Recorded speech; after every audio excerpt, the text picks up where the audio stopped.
12 राज्यों में एसआईआर को लेकर सियासी संग्राम जारी। लोकसभा में नेता प्रतिपक्ष और कांग्रेस नेता राहुल गांधी ने एक्स पर पोस्ट कर किया चुनाव आयोग और बीजेपी पर तीखा हमला। कहा एसआईआर सुधार नहीं, थोपा गया जुल्म है। पश्चिम बंगाल की मुख्यमंत्री ममता बनर्जी ने एसआईआर के काम में लगे बीएलओ की खुदकुशी और मौत के लिए चुनाव आयोग को ठहराया जिम्मेदार। चुनाव आयोग आज टीएमसी प्रमुख ममता के भेजे पत्र का देगा जवाब। पश्चिम बंगाल में चल रहे विशेष गहन पुनरीक्षण को लेकर टीएमसी की आज बड़ी बैठक। पार्टी महासचिव अभिषेक बनर्जी की अध्यक्षता में होने वाली इस बैठक में 10,000 से ज्यादा जिला, ब्लॉक पंचायत और बूथ स्तर के नेता होंगे शामिल। समाजवादी पार्टी अध्यक्ष अखिलेश यादव ने भी एसआईआर को पिछड़ों, गरीबों, अल्पसंख्यकों के वोट काटने का हथियार बताया। यूपी में 50,000 से ज्यादा सपा वोटर्स के नाम काटे जाने की जताई आशंका। यूपी में एसआईआर की चल रही प्रक्रिया में लापरवाही बरतने पर 60 बीएलओ और 7 सुपरवाइजर्स पर केस दर्ज। लोक प्रतिनिधित्व अधिनियम 1950 की धारा 32 के तहत केस दर्ज। दादरी विधानसभा में 33, नोएडा और जेवर में 17 बीएलओ और सुपरवाइजर पर मुकदमा। बिहार में विधानसभा अध्यक्ष को लेकर जेडीयू बीजेपी में खींचतान जारी। बीजेपी प्रेम कुमार का स्पीकर बनाने पर जोर दे रही है, वहीं जेडीयू झाझा विधायक दामोदर रावत को विधानसभा अध्यक्ष पद पर बैठाना चाह रही है। सीजेआई जस्टिस बीआर गवई ने कहा, सेवानिवृत्ति के बाद नहीं लूंगा कोई सरकारी पद। जस्टिस गवई ने सोशल मीडिया के बढ़ते प्रभाव को बताया खतरनाक। रक्षा मंत्री राजनाथ सिंह ने पाकिस्तान के सिंध को लेकर दिया बड़ा बयान। कहा, सभ्यता और संस्कृति के तौर पर सिंध हमेशा से भारत का हिस्सा रहेगा। संघ प्रमुख मोहन भागवत ने कहा कि गीता हम सभी को पढ़नी चाहिए।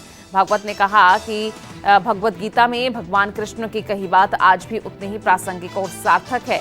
दुनिया आज वैसे ही लड़खड़ा रही है जैसे कुरुक्षेत्र में अर्जुन डामाडोल हो रहे थे। गीता का पाठ हर किसी को करना चाहिए। बिहार में नीतीश कुमार सरकार के सपोर्ट में एआईएमआईएम प्रमुख ओवैसी के दिए बयान पर भड़की कांग्रेस। कहा, ओवैसी बीजेपी की बी टीम है, ये कई मौकों पर साबित हो चुका है। अयोध्या में राम मंदिर ध्वजारोहण समारोह के मद्देनजर आज शाम से बंद हो जाएगा रामलला के दर्शन। 25 नवंबर को होने वाले ध्वजारोहण कार्यक्रम में पीएम मोदी भी शामिल होंगे। ध्वजारोहण मंदिर निर्माण कार्य पूरा होने के उपलक्ष्य में किया जा रहा है। कांग्रेस सांसद जयराम रमेश के खिलाफ विशेषाधिकार हनन मामले में आज सुनवाई। राज्यसभा की प्रिविलेज कमेटी की सुबह 11 बजे बैठक। अप्रैल 2023 में तत्कालीन सभापति उपराष्ट्रपति जगदीप धनखड़ के खिलाफ दिया था आपत्तिजनक बयान।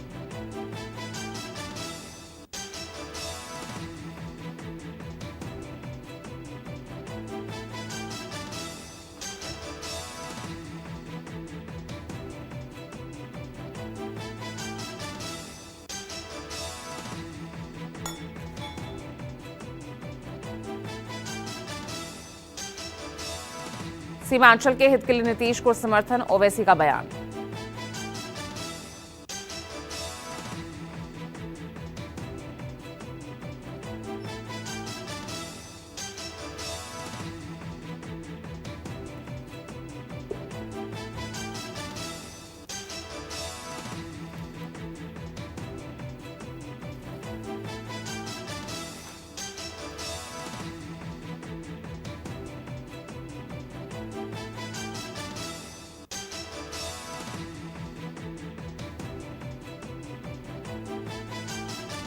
महाराष्ट्र के मुख्यमंत्री देवेंद्र फडणवीस ने डिप्टी सीएम और एनसीपी प्रमुख अजित पवार के मालेगांव में दिए विवादित बयान को बताया चुनावी।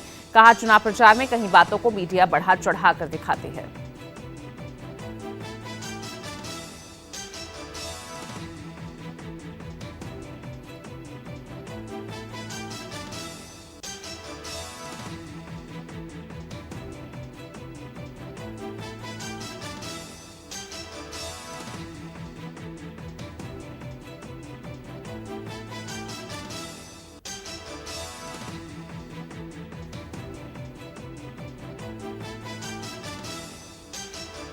देश के 53 में सीजीआई के तौर पर जस्टिस सूर्यकांत आज लेंगे शपथ। राष्ट्रपति भवन में राष्ट्रपति मुर्मू दिलाएंगी शपथ। सीजीआई जस्टिस बीआर गवई की जगह लेंगे जस्टिस सूर्यकांत।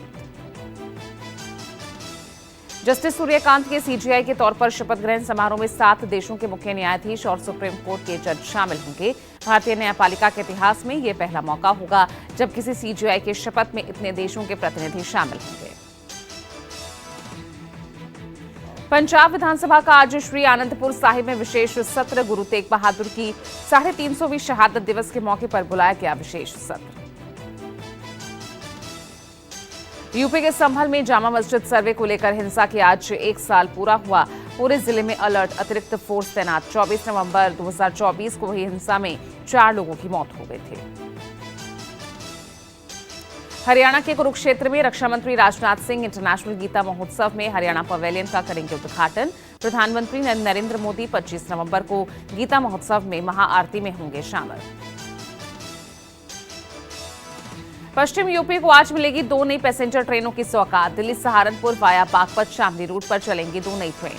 बागपत स्टेशन से रेल मंत्री अश्विनी वैष्णव और केंद्रीय मंत्री जयंत चौधरी हरी झंडी दिखाकर करेंगे रवाना।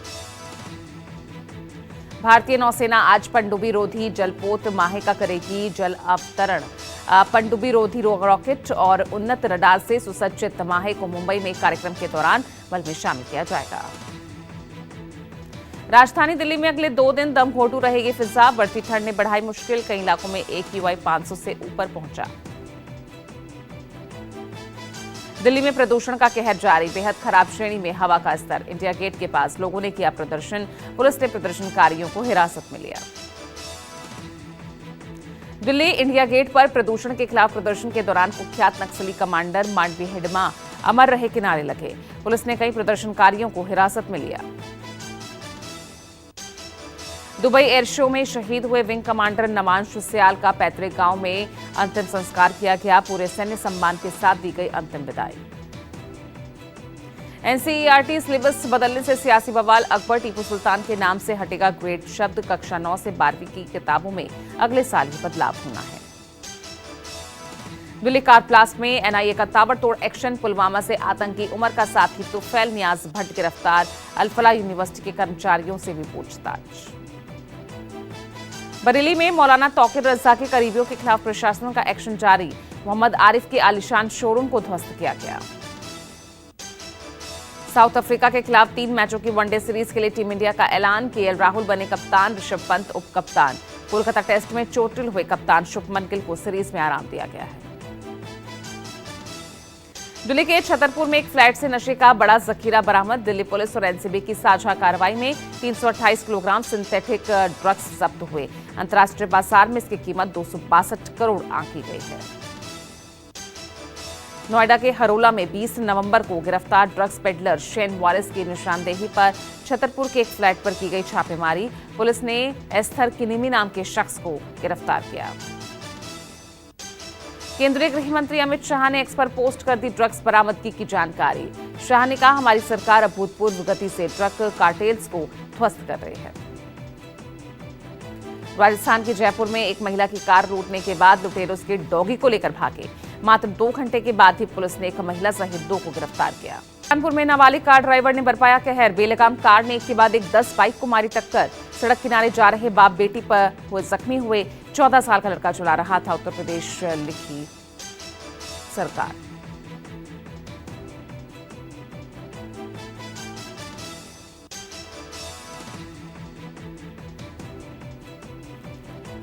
टक्कर के दौरान नाबालिग ये कार चला रहा था। लोगों ने पकड़कर उसकी जमकर धुनाई दी और कार से अपने दोस्तों के साथ ये नाबालिग निकला था। राजस्थान के धौलपुर में बारात को लेकर जा रही बस में अचानक लगी आग। आग की चपेट में आने से महिला झुलसी, अस्पताल में कराया भर्ती। ग्रेटर नोएडा के गौड़ सिटी की इमारत में लगी आग। मशक्कत के बाद आग पर काबू पाया। मकान का सामान जलकर राख हुआ। सोनभद्र में संदिग्ध परिस्थितियों में वर्कशॉप में खड़ी 2 निजी बसों में लगी भीषण आग। देखते ही देखते दोनों बसें जलकर खाक हुई। हापुड़ में स्क्रैप फैक्ट्री में लगी भीषण आग। फैक्ट्री में सिलेंडर फटने से एक के बाद एक धमाके। कड़ी मशक्कत के बाद आग पर काबू पाया।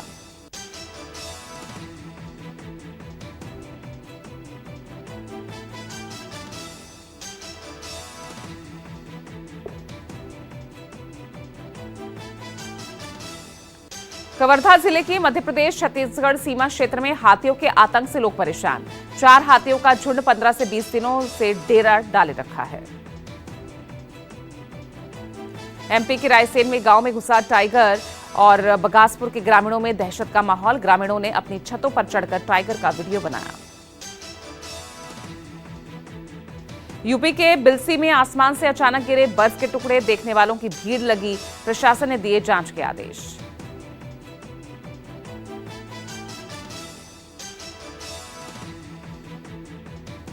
बांग्लादेश की अपदस्थ प्रधानमंत्री शेख हसीना के प्रत्यर्पण के लिए बांग्लादेश की अंतरिम सरकार ने भेजा पत्र।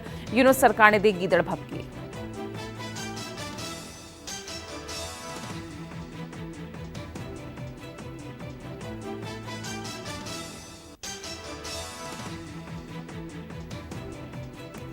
दिल्ली में भारत रॉयल पेजेंट ने सशक्त गाने की भव्य लॉन्चिंग की। गीत का निर्देशन विशाल होटला ने किया।